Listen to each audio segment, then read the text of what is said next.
الإعجاب بالفيديو والاشتراك في القناة. Salam alaikum. Bonjour. On va traiter aujourd'hui un examen régional normalisé de la région Rabat-Salé-Kénétra, session juin 2018. L'épreuve la physique-chimie, première partie. Bien.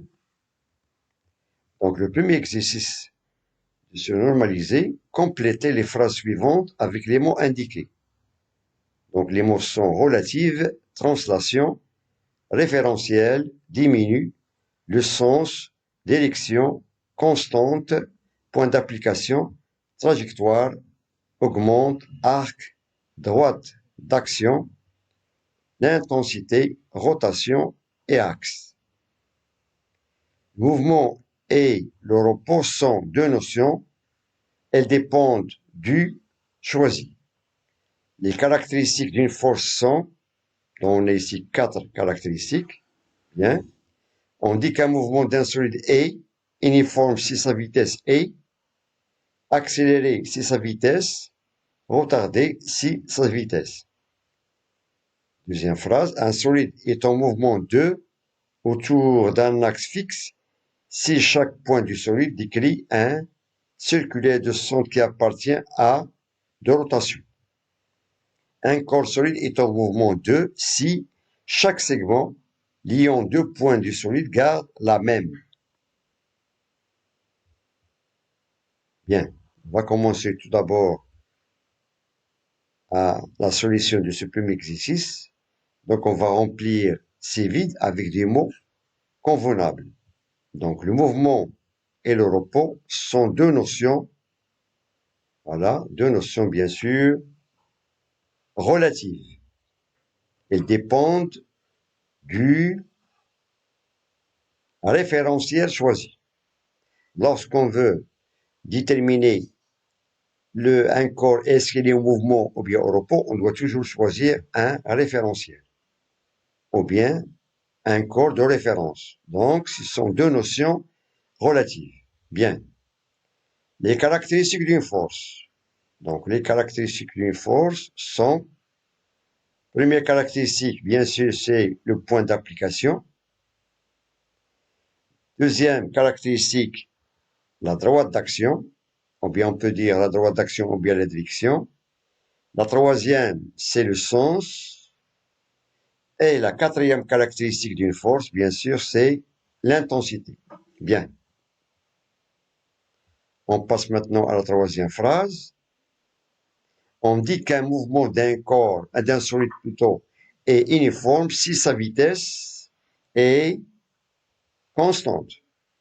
Donc, si la vitesse d'un corps, d'un solide est constante, cela veut dire qu'il a un mouvement uniforme. Bien. Pour la deuxième affirmation, accélérer si sa vitesse augmente. Si la vitesse augmente au cours du temps, donc le mouvement sera accéléré. Retarder si sa vitesse, le contraire, diminue. Bien. Donc la quatrième phrase, un solide est en mouvement voilà, autour d'un axe fixe.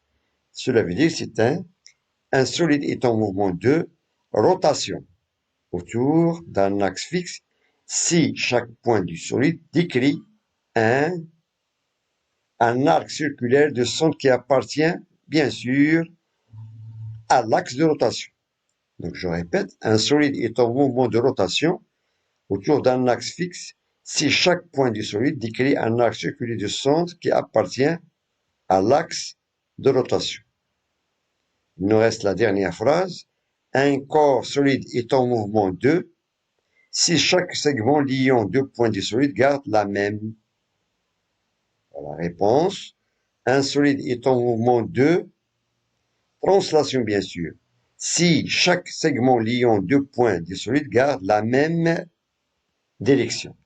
Voilà, garde la même direction. Bien. On passe maintenant à la deuxième question du premier exercice. Répondre par vrai ou faux en mettant une croix X dans la case qui convient et corriger les affirmations sont fausses. Donc, on a la première affirmation. Le poids d'un corps est une force de contact. Vrai ou faux? Voilà, un peu de réflexion. Bien sûr, le poids d'un corps ce n'est pas une force de contact. Bien sûr, c'est une force à distance. Le poids d'un corps est une force à distance exercée par la Terre sur ce corps. Bien. On passe maintenant à la deuxième affirmation. L'intensité du poids P et la masse d'un corps sont liées par la relation P est égal à M fois G, avec G, l'intensité de la pesanteur. Et bien sûr, M, c'est la masse. Est-ce vrai ou faux? Voilà, un peu de réflexion. Bien sûr, vrai. Ça, c'est la relation qui relie le poids et la masse. C'est P est égal à M fois G. Donc, la troisième affirmation, le poids d'un corps varie avec le lieu. Est-ce que le poids d'un corps change avec le lieu? Et de même, il change. Est-ce qu'il change avec l'altitude? Vrai ou faux? Bien sûr, vrai. Le poids, c'est une grandeur qui est variable. Il varie avec le lieu et l'altitude. Bien. Maintenant, il nous reste la dernière affirmation. La trajectoire, c'est la ligne de l'ensemble des points successifs occupés par le corps en mouvement. Vrai ou faux? Voilà. Donc, c'est vrai. Bien. On passe maintenant à la troisième question. On pose un corps solide de masse M de 400 grammes sur un plan incliné, comme l'indique la figure ci-dessous. Le corps S est en équilibre sous l'action de deux forces, P et R. Avec P, le vecteur P, c'est son poids, c'est le poids du corps S, et R, c'est l'action du plan incliné sur le même corps S. On a ici le schéma. On a le point G, voilà. Au milieu, c'est le centre de gravité du corps S. Et le point I, c'est le point de contact entre le corps S et le plan incliné. On donne l'intensité du pesanteur G, petit g minuscule, 10 newtons par kilogramme. La première question, donnez les conditions d'équilibre d'un corps solide soumis à deux forces. Donc, lorsqu'on a un corps qui est en équilibre sous l'action de force, il nous demande de donner quelles sont les conditions d'équilibre. Un peu de réflexion. Voilà. Donc, si ces deux forces ont même droit d'action, même intensité et sans s'opposer. Cela veut dire si on a un corps est en équilibre sur l'action de deux forces, automatiquement ces deux forces ils ont même droit d'action, la même direction, même intensité et sens opposé. Bien. La deuxième question, 3.2, déterminer les caractéristiques du poids, c'est-à-dire la force exercée par la Terre sur le corps S. Quelles sont ses caractéristiques?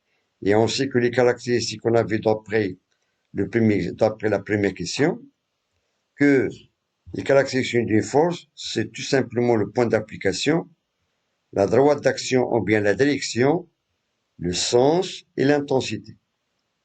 Donc, pour le poids, le point d'application, bien sûr, sur le point G, c'est le centre de gravité du corps S. La droite d'action de la force exercée par la Terre, c'est-à-dire le poids, la droite d'action du poids, c'est tout simplement la verticale passant par G. C'est la verticale passant par G. Le sens du poids, c'est du G vers le bas. C'est-à-dire, le poids exerce, c'est-à-dire la Terre exerce sa force du point, c'est-à-dire le centre de gravité G du solide, vers le bas. Voilà, ça c'est le sens de cette force. Et l'intensité du poids, c'est tout simplement, on doit appliquer la formule P est égal à M fois G. On a ici M est égal à 400 grammes. Automatiquement, on doit la convertir en kilogrammes, c'est-à-dire 0,4 fois 10, ça fait 4 newtons. C'est-à-dire le poids de ce solide est de 4 newtons. On a ici les 4 caractéristiques du poids de ce solide S. G, le centre de gravité, le point d'application. La droite d'action, c'est la verticale passant par G. Le sens du poids et de G vers le bas. Toujours, on les trois sont toujours les mêmes. Seule l'intensité qui change. Dans ce cas, on a l'intensité du poids, P égale à M fois G. P, M, c'est 0,4, c'est-à-dire 400 grammes, c'est-à-dire 0,4 kg, fois 10 newtons par kilogramme est égal à 4 newtons. Bien. On passe maintenant à la question 3.3. Déterminer les caractéristiques de la force R. La force R, c'est l'action du plan incliné sur le solide S. Donc, le point d'application de la force R, donc d'après le schéma, on a le corps S, il est posé sur le plan incliné. Bien sûr, il y a un point de contact entre. Il y a plusieurs points de contact parce que c'est une force répartie. Et on va considérer que le point d'application de la force R, c'est tout simplement le point I. Voilà, c'est le point I d'après le schéma. Bien sûr, il y a plusieurs points. Il n'y a pas, étant donné que c'est une surface, c'est un contact qui est réparti. Et on a choisi un seul point, le point I. C'est le point d'application de la force R. La droite d'action de cette force, voilà, étant donné que le corps est en équilibre sur l'action de force P et R, et on a vu tout à l'heure que le poids, il a une force verticale passant par G, c'est la verticale, automatiquement que la droite d'action de cette force est de même, elle est verticale passant par I. Car, d'après les conditions d'équilibre, il faut que ces deux forces ont même droite d'action, voilà, même intensité et sans s'opposer. Donc, ils ont même droite d'action qui est verticale, voilà. La première, elle passe par G, et la deuxième, elle passe par I. Et le sens de cette force R, bien sûr, sera opposé. Donc, de I vers le haut. Étant donné que le poids est dirigé vers le bas, bien sûr, la force R est dirigée vers le haut, d'après les conditions d'équilibre. Voilà, même droite d'action, sans s'opposer. Automatiquement, l'intensité de cette force R est de même est égale à 4 newtons, d'après la loi d'équilibre. P égale à 4 newtons et R est égal à 4 newtons. Voilà. On doit toujours respecter les conditions d'équilibre d'un corps soumis sous l'action de force. On passe maintenant à la dernière question, 3-4. Le premier exercice de la première partie de se normaliser, voilà, représenter sur le schéma les deux vecteurs des deux forces agissant sur le corps S, avec l'échelle 1 cm pour 2 newtons. Étant donné qu'on a ici 4 newtons pour R et 4 newtons pour P, donc on va représenter ces deux forces par 2 cm. Et on a commencé par la force P. Donc P, on doit respecter ses caractéristiques. Le point d'application, c'est le point G. La droite d'action, c'est la verticale passant par G. Bien sûr, il est perpendiculaire à l'horizontale. Le sens est de G vers le bas. Et l'intensité est égale à 4 newtons. Et on a représenté ce vecteur P par 2 cm. Et on a tracé ce vecteur P dirigé vers le bas. Pour le vecteur R, il est représenté à partir du point I, d'après les caractéristiques. Donc I, voilà, la droite d'action, c'est la verticale. Le sens est de I vers le haut. Et l'intensité est égale à 4 newtons. Il va être représenté de même par 2 cm. Voilà, c'est ça la représentation de ces deux vecteurs P et R. Voilà, je vous remercie bien sûr de votre attention et je vais continuer. C'était la solution de ces normalisés dans la deuxième partie. Voilà, bon courage et à très bientôt.